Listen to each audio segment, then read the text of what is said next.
ವೀಕ್ಷಕರೆಲ್ಲರಿಗೂ ದೈನಿಕ ರಾಶಿ ಫಲ ವಿಶೇಷ ಕಾರ್ಯಕ್ರಮಕ್ಕೆ ಸ್ವಾಗತ. ಇವತ್ತಿನ ಈ ವಿಡಿಯೋದಲ್ಲಿ ನಾವು ವರ್ಷ 2026 ಜೂನ್ ತಿಂಗಳಿನ 23ನೇ ತಾರೀಕಿನ ದಿನ ಕನ್ಯಾ ರಾಶಿಯ ಫಲಗಳನ್ನು ತಿಳಿದುಕೊಳ್ಳಲಿದ್ದು, ಈ ದಿನ ಕನ್ಯಾ ರಾಶಿಯ ಜಾತಕದವರ ಪಾಲಿಗೆ ಹೇಗೆ ಸಾಬೀತಾಗಲಿವೆ, ಈ ದಿನ ಗ್ರಹ ನಕ್ಷತ್ರಗಳ ಸ್ಥಿತಿಗತಿಗಳೇನು ಮತ್ತು ಇಲ್ಲಿ ಉಂಟಾಗಲಿರುವ ಯೋಗಗಳ್ಯಾವುವು, ಈ ಯೋಗಗಳ ಪ್ರಭಾವ ನಿಮ್ಮ ಮೇಲೆ ಹೇಗೆ ಕಾಣಿಸಿಕೊಳ್ಳಲಿದೆ, ಜೊತೆಗೆ ಈ ದಿನಗಳಂದು ನೀವು ಹೊಂದಿರಬೇಕಾದ ಎಚ್ಚರಿಕೆ ಏನು ಅನ್ನೋದೆಲ್ಲವನ್ನ ವಿಸ್ತಾರ ರೂಪದಲ್ಲಿ ಇಲ್ಲಿ ತಿಳಿದುಕೊಳ್ಳೋಣ. ಮಾಹಿತಿ ತಿಳಿದುಕೊಳ್ಳುವುದಕ್ಕೂ ಮುನ್ನ ನಮ್ಮ ವಿನಂತಿ ಎಂದರೆ, ನೀವಿನ್ನೂ ನಮ್ಮ ಚಾನೆಲ್ ಸಬ್ಸ್ಕ್ರೈಬ್ ಮಾಡಿಲ್ಲವೆಂದರೆ ದಯವಿಟ್ಟು ಈಗಲೇ ನಮ್ಮ ಚಾನೆಲ್ ಅನ್ನ ಸಬ್ಸ್ಕ್ರೈಬ್ ಮಾಡಿ.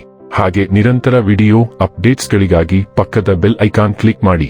ವಂಶ ಪಾರಂಪರ್ಯ ಜ್ಯೋತಿಷ್ಯರು ನಂಬರ್ 1 ವಶೀಕರಣ ಸ್ಪೆಷಲಿಸ್ಟ್. ವೃತ್ತಿ, ಉದ್ಯೋಗ, ಮದುವೆ, ಹಣಕಾಸಿನ ಸಮಸ್ಯೆ, ವ್ಯಾಪಾರ, ಆರೋಗ್ಯ ಸಮಸ್ಯೆಗಳಿಗೆ ಫೋನಿನ ಮೂಲಕ ಪರಿಹಾರ. ಇಂದೇ ಕರೆ ಮಾಡಿ. ವೀಕ್ಷಕರೇ, ಈ ದಿನವು ಮಂಗಳವಾರದ ದಿನವಾಗಿರಲಿದ್ದೆ. ಈ ದಿನದ ಕನ್ಯಾ ರಾಶಿಯ ಫಲಗಳ ಕುರಿತು ನೋಡುವುದಾದರೆ, ನಿಮ್ಮ ಒತ್ತಡವನ್ನು ನೀವು ತಿಳಿದು ಹಾಕಬಹುದು. ಇಂದು ಒಂದು ಪಾರ್ಟಿಯಲ್ಲಿ ನೀವು ಆರ್ಥಿಕ ಭಾಗವನ್ನು ಬಲಪಡಿಸಲು ಪ್ರಮುಖ ಸಲಹೆಯನ್ನು ನೀಡುವ ವ್ಯಕ್ತಿಯನ್ನು ಭೇಟಿ ಮಾಡಬಹುದು. ನಿಮ್ಮ ಸ್ನೇಹಿತರು ಮತ್ತು ಸಂಬಂಧಿಗಳ ಮೇಲೆ ನಿಮ್ಮ ಅಭಿಪ್ರಾಯ ಹೇರುವುದು ಅವರನ್ನು ಅನಗತ್ಯವಾಗಿ ಸಿಟ್ಟಾಗಿಸಬಹುದಾದ್ದರಿಂದ ಅವರಿಗೆ ಒತ್ತಾಯ ಮಾಡಬೇಡಿ. ಪ್ರೇಮ ಜೀವನವು ಇಂದು ನಿಮ್ಮನ್ನು ಆಶೀರ್ವದಿಸಿರುವಂತೆ ತೋರುತ್ತದೆ. ಸೃಜನಶೀಲ ಕ್ಷೇತ್ರಗಳಲ್ಲಿರುವವರು ಬಹಳ ದಿನಗಳಿಂದ ಕಾಯುತ್ತಿದ್ದ ಪ್ರಸಿದ್ಧಿ ಮತ್ತು ಗುರುತಿಸುವಿಕೆಯನ್ನು ಪಡೆಯುವ ಒಂದು ಯಶಸ್ವಿ ದಿನ. ಸ್ನೇಹಿತರೊಂದಿಗೆ ಈ ಅಮೂಲ್ಯ ಕ್ಷಣಗಳನ್ನು ಹಾಳು ಮಾಡಬೇಡಿ ಎಂದು ವಿದ್ಯಾರ್ಥಿಗಳಿಗೆ ಸಲಹೆ ನೀಡಲಾಗಿದೆ. ಸ್ನೇಹಿತರು ಮುಂಬರುವ ಸಮಯದಲ್ಲೂ ಸಿಗಬಹುದು, ಆದರೆ ಅಧ್ಯಯನಕ್ಕಾಗಿ ಇದೇ ಸಮಯ ಅತ್ಯುತ್ತಮವಾಗಿದೆ. ಇಂದು ಜಗತ್ತೇ ಮುಳುಗಿದರೂ ನೀವು ನಿಮ್ಮ ಪ್ರೀತಿಪಾತ್ರರ ಬಾಹುಗಳಿಂದ ಹೊರ ಬರಲು ಸಾಧ್ಯವಾಗುವುದಿಲ್ಲ. ಇಂದು ಸಂಬಂಧಿಕರಿಂದ ಬರುವ ಕೆಲವು ತೊಂದರೆಗಳು ಕುಟುಂಬವು ಕೆಲವು ಮಿತಿಗಳನ್ನು ನಿಗದಿಪಡಿಸುವಂತೆ ಮಾಡಬಹುದು. ಇದು ಹೆಚ್ಚು ಕಾಲ ಉಳಿಯುವುದಿಲ್ಲ, ಆದರೆ ನಿಮ್ಮ ಮೇಲೆ ತೀವ್ರವಾಗಿ ಪರಿಣಾಮ ಬೀರುತ್ತದೆ. ಆದ್ದರಿಂದ ಅದು ಮುಗಿಯುವವರೆಗೂ ಅದನ್ನು ನಿರ್ಲಕ್ಷಿಸಿ. ಇಂದು ನೀವು ಉಪಯುಕ್ತ ಆಸ್ತಿಗಳನ್ನು ಖರೀದಿಸಲು ಹಣವನ್ನು ಖರ್ಚು ಮಾಡುತ್ತೀರಿ ಮತ್ತು ಮನೆಗೆ ಸಂಬಂಧಿಸಿದ ಕೆಲಸಗಳಲ್ಲಿ ನಿರತರಾಗಿರುತ್ತೀರಿ. ಬಹುಶಃ ಅತ್ಯಲ್ಪ ಉಪಕರಣಗಳನ್ನು ಮಾರಾಟ ಮಾಡುತ್ತಿರಬಹುದು ಅಥವಾ ಮನೆಯ ನಿಯಮಿತ ಶುಚಿಗೊಳಿಸುವಿಕೆಯಾಗಬಹುದು. ಆರೋಗ್ಯ ಮತ್ತು ಸ್ವಾಸ್ಥ್ಯ ಬಗ್ಗೆ ತಿಳಿದುಕೊಳ್ಳೋಣ. ನೀವು ಕೆಲಸದಲ್ಲಿ ಮಗ್ನರಾಗಿರುತ್ತೀರಿ ಮತ್ತು ಕೆಲವೊಮ್ಮೆ ನಿಮ್ಮ ಸಾಧನೆಗಳಿಂದ ಆನಂದವನ್ನು ಪಡೆಯಲು ಮರೆತು ಬಿಡುತ್ತೀರಿ. ಹಾಗೆ ಮಾಡಲು ನೀವು ನಿಮಗಾಗಿ ಒಂದು ಪ್ರಶ್ನಾವಳಿಯನ್ನು ಸಿದ್ಧಪಡಿಸಿಕೊಳ್ಳಬೇಕು ಮತ್ತು ಉತ್ತರಗಳ ಮೇಲೆ ಕೆಲಸ ಮಾಡಬೇಕು. ಪ್ರಶ್ನೆಗಳು ಈ ರೀತಿಯಾಗಿರಬಹುದು: ನಿಮ್ಮ ನೆಚ್ಚಿನ ಹಣ್ಣುಗಳು ಮನೆಯಲ್ಲಿವೆಯೇ ಅಥವಾ ಇಲ್ಲವೇ?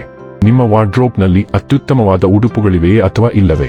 ನೀವು ಹೇಗೆ ಕಾಣುತ್ತೀರಿ ಎಂದು ಯೋಚಿಸಿ. ಡೈಲಿ ಲವ್ ಮತ್ತು ರಿಲೇಶನ್ಶಿಪ್ ಬಗ್ಗೆ ತಿಳಿದುಕೊಳ್ಳೋಣ. ನಿಮ್ಮ ಸಂಬಂಧದಲ್ಲಿ ನೀವು ನಿರ್ಣಾಯಕ ಹಂತದಲ್ಲಿ ನಿಂತಿದ್ದೀರಿ ಮತ್ತು ಇಂದು ನಿಮಗೆ ಅಸಾಮಾನ್ಯ ಸ್ಪಷ್ಟ ದೃಷ್ಟಿ ಇರುತ್ತದೆ. ನೀವು ಎಲ್ಲಿದ್ದೀರಿ ಮತ್ತು ಈಗ ಎಲ್ಲಿಗೆ ಹೋಗುತ್ತಿದ್ದೀರಿ ಎಂಬುದನ್ನು ಸ್ಪಷ್ಟವಾಗಿ ಮತ್ತು ಭಾವನೆಗಳಿಲ್ಲದೆ ನಿರ್ಣಯಿಸಲು ನಿಮಗೆ ಸಾಧ್ಯವಾಗುತ್ತದೆ. ನಿಮ್ಮ ಜೀವನವು ತೆಗೆದುಕೊಂಡ ದಿಕ್ಕಿನಲ್ಲಿ ನೀವು ಸಂತೋಷವಾಗಿದ್ದೀರಾ ಮತ್ತು ಈ ಹಾದಿಗೆ ಅಂಟಿಕೊಳ್ಳಬೇಕೆ ಅಥವಾ ಬೇಡವೇ ಎಂಬುದನ್ನು ಸಹ ನೀವು ನಿರ್ಣಯಿಸಲು ಸಾಧ್ಯವಾಗುತ್ತದೆ. ವೃತ್ತಿ ಮತ್ತು ಹಣ ಬಗ್ಗೆ ತಿಳಿದುಕೊಳ್ಳೋಣ. ಹಣಕಾಸು ಮತ್ತು ವೃತ್ತಿ ಜೀವನಕ್ಕೆ ಸಂಬಂಧಿಸಿದಂತೆ ಇಂದು ನಿಮ್ಮ ಮುಂದೆ ಹಲವಾರು ವಿಭಿನ್ನ ಅವಕಾಶಗಳು ತೆರೆದುಕೊಳ್ಳುತ್ತವೆ ಮತ್ತು ನೀವು ಯಾವ ದಿಕ್ಕನ್ನು ತೆಗೆದುಕೊಳ್ಳಬೇಕೆಂಬುದರ ಬಗ್ಗೆ ಅತಿಯಾದ ಒತ್ತಡ ಮತ್ತು ಸ್ವಲ್ಪ ಗೊಂದಲವನ್ನು ಅನುಭವಿಸಲು ಪ್ರಾರಂಭಿಸಬಹುದು. ಈ ನಿರ್ಣಯವು ನಿಮ್ಮನ್ನು ಪಾರ್ಶ್ವವಾಯುವಿಗೆ ತಳ್ಳದಂತೆ ಎಚ್ಚರವಹಿಸಿ. ನೀವು ಈಗ ಚಲಿಸಲು ಪ್ರಾರಂಭಿಸಿದರೆ ಅದು ನಿಮ್ಮ ಆರ್ಥಿಕ ಭವಿಷ್ಯವನ್ನು ಸಂಪೂರ್ಣವಾಗಿ ಬದಲಾಯಿಸಬಹುದು. ತ್ವರಿತ ಮತ್ತು ನಿರ್ಣಾಯಕ ಕ್ರಮವು ಇಂದಿನ ಅಗತ್ಯವಾಗಿದೆ. ಇನ್ನು ಕೊನೆಯದಾಗಿ ಈ ದಿನ ಮಾಡಿಕೊಳ್ಳಬೇಕಾದ ಉಪಾಯಗಳ ಕುರಿತು ನೋಡುವುದಾದರೆ, ಹಿಂದುಳಿದ ಸಾಮಾಜಿಕ ಆರ್ಥಿಕ ಹಿನ್ನೆಲೆಯಿಂದ ಬಂದ ಹುಡುಗಿಯರಿಗೆ ಸಹಾಯ ಮಾಡಿ ಮತ್ತು ಆರೋಗ್ಯಕರ ಕುಟುಂಬ ಜೀವನವನ್ನು ನಡೆಸಿ. ವೀಕ್ಷಕರೇ, ಇದಾಗಿತ್ತು ಕನ್ಯಾ ರಾಶಿಯ ಜಾತಕದವರ ದೈನಿಕ ರಾಶಿ ಫಲದ ಮಾಹಿತಿ ಇಷ್ಟವಾದರೆ ವಿಡಿಯೋವನ್ನು ಲೈಕ್ ಮತ್ತು ಶೇರ್ ಮಾಡಿ.